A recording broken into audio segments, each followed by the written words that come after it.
Bora, pessoal, para o nosso penúltimo papo e agora a gente vai falar um pouco sobre experiência do consumidor, do colaborador e o que elas têm a ver uma coisa com a outra e também trazer alguns exemplos que não deveriam acontecer, mas acontecem com uma certa frequência dentro das empresas.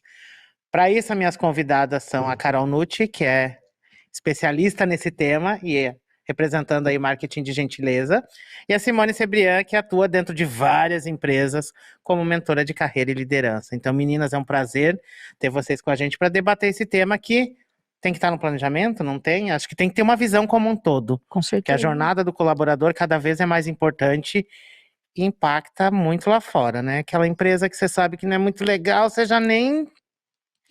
Mas eu vou começar pelo conceito, gente. Carol, vou te pedir para você explicar para a gente o que é a experiência do consumidor e o que a gente aprendeu disso para a experiência do colaborador. Boa. Bom, primeiro, hello todo mundo, boa tarde. Começando pelo conceito, tem duas coisas que eu gosto de falar quando a gente fala de experiência, seja da pessoa colaboradora, da pessoa cliente, né?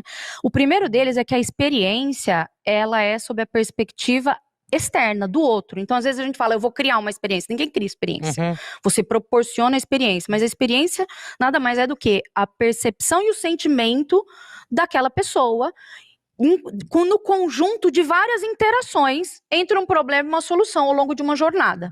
Então, esse é o primeiro ponto. A experiência tem uma variável, está direta à pessoa que está vivendo aquela situação. Então, às vezes, aquilo que a gente proporciona para um é uma joia, para outro não é uma joia, para não falar outra coisa.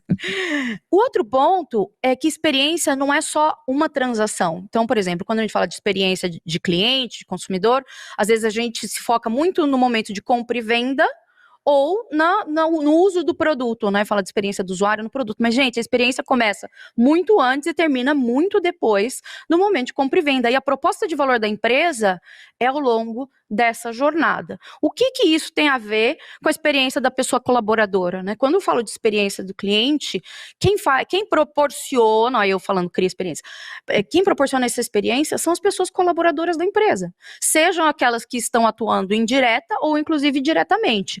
Se eu tenho uma inconsistência do que eu estou fazendo para fora e o que eu estou fazendo para dentro, claramente isso aqui não vai funcionar. Uma pessoa que não está motivada, não está engajada, não acredita na empresa, ela não vai conseguir proporcionar uma experiência do outro lado que seja diferente disso. Você acaba espelhando o que tem de dentro para fora. Por isso que as duas coisas têm que ser trabalhadas em sintonia. Eu preciso ter uma consistência de posicionamento enquanto empresa daquilo que eu sou para fora e proporciono para fora daquilo que eu sou para dentro e proporciono para dentro. E, geralmente, o problema tá por aqui, né? Então, eu faço coisas lindas lá fora, uma grande joia, você olha para dentro, nada é como parece. Raro, mas acontece sempre. Então, é isso que a gente tem que ter noção. Eu bato bastante sobre esse ponto, que muitas vezes a gente, como RH, está mais preocupado em parecer ser do que realmente ser.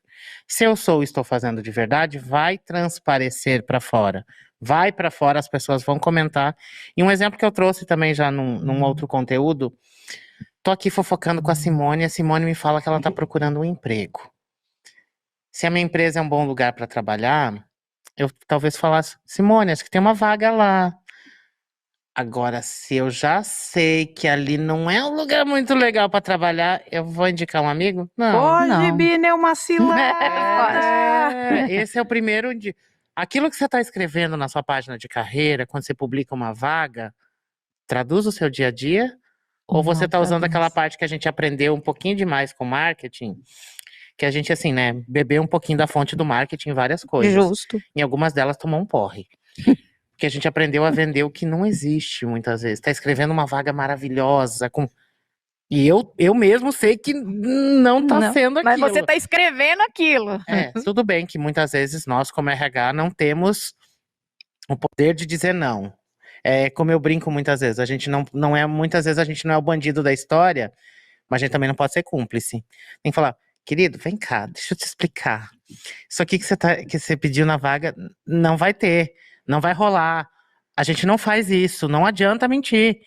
E aí eu vou perguntar para Simone situações do dia a dia que é quando a experiência do colaborador ficou em outro planeta, digamos assim, enfiaram no saco e jogaram no lixo.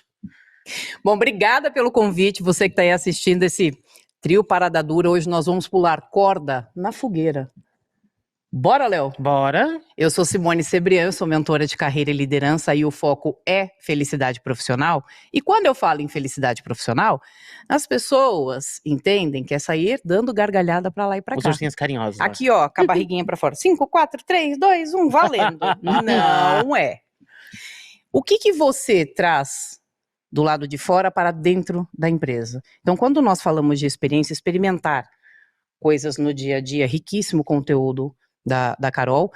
Quando você entra numa organização, você está levando aquilo que você tem como bagagem, certo? Você vai vivenciar algumas experiências lá dentro. Porém, quando nós falamos de experiência do colaborador, a segurança psicológica, ela conta muito. Uhum. E quando nós falamos de segurança psicológica, gente, não é simplesmente você ter não é simplesmente você ter um ambiente com um copo com água onde ninguém vai colocar a mão em você. Uhum. Não.